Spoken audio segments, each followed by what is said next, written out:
Close your eyes for me. Okay. You're walking through the woods and you come across a clearing and you see a bear sleeping. You're at a safe distance. What do you do? I try and get around the bear without disturbing it. Watch the bear for as long as I can. I think I'd probably take a photo of it and then try and get away. Realistically, probably just quietly back away and then run, because they're quite savage, aren't they? And it would probably kill me. How does it make you feel? Excited but scared. Cautious, a bit nervous. It's like suspense, but I know that I'm safe as long as I stay quiet. Tense. Just tense, I think. Is death something you think about often? Yeah. I try not to think about it, but it is obviously something that crosses my mind, like, because it's obviously a big part of life. When I do think about death, it's more about something that's happened to me in my life.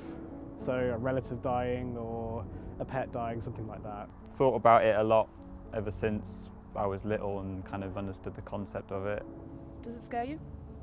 Sometimes, when I think about it too much. What scares me about it is more like leaving people behind. Normally when it freaks me out, it'd be like dead of night and you think about not when you die, but when like everyone dies. Invincible. You think you're invincible when you're young, don't you? I think it will probably influence my actions more as I get older, in terms of, you know, like being more healthy, eating the right things, not partying too hard and stuff like that. Do you think death should still be a taboo?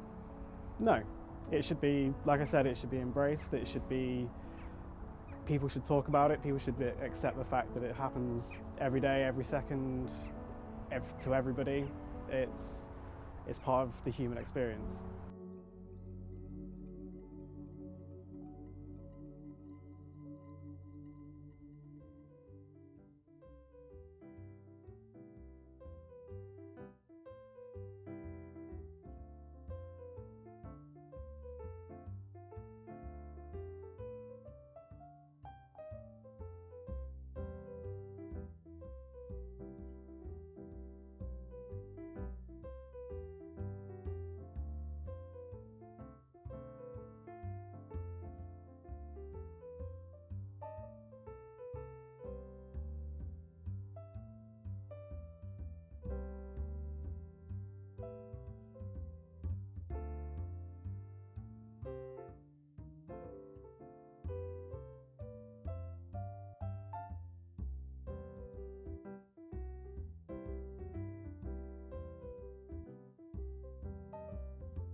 Right, hi everyone.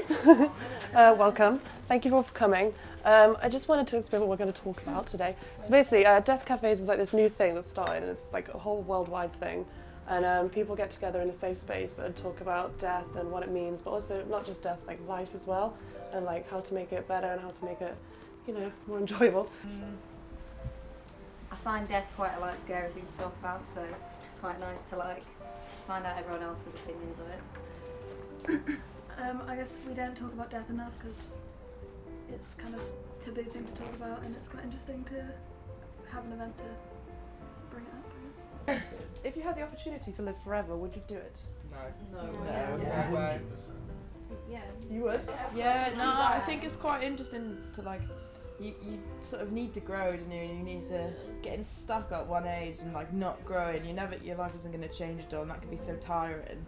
But it would also be quite good seeing the world change and how much it's like. But then you might go depressed and You'd be able to read so many books and I think so by the end you'd want to die. Is there an afterlife? Yes. Definitely. Definitely. Pretty certain there's no afterlife, to be honest. Like, I'm pretty unconvinced, but So what do you think happens when you die? not a lot really. Nothing. No. Should people talk more about death and dying? I think it would sort of take away the scariness of it, because like I said, like, if I ever think about like a family member dying, it's like, oh no, like I don't want to talk about it, I don't want to think about it, and then that makes me feel sort of really anxious about the whole thing. I think it's interesting as well because we don't talk about death that much, how we treat older people, because they're just a reminder of death and kind of people. I think getting old is so scary, and like things starting to not work as well, and then people have different reactions to seeing old people as well, and it's really weird. A lot of our culture like is about how it's good to be young and shiny and new, and like you said, like people, the way people are with old people, it's just like you're just like a clue of what's gonna happen. How do you deal with loss? I think music for me is my, like, I can like picture every single song of like, nobody in my life that bad has died. Like most of my grandparents have died, but like I'm not that close with them. But like I can remember like a song that go like partners with each individual death, because I'll like repeat that song. Time, I mean, I think it is true that time's like the biggest healer. Like as you go on, like you'll never really get over it, but I think you just learn to live on. Cope with it, yeah. What would be your final request if you knew you were going to die? I would have a big party. Yeah, I reckon a big Depends how you die, because if you're like on your deathbed and you have a I was party. like, through the one, oh guys, I'm going to die in an hour. Everyone go home, just going to get pretty cake in a minute. It would be nice to see like sort of like your best bit, you know, Big Brother best bits. It would be nice to sort of see that, but maybe like not just from your perspective, but from all the perspective of the people you love, like their best experiences of you, just like in this like maybe VR thing, like that's really all the good good shit. Well, thank you so much all for coming. Thank you so much.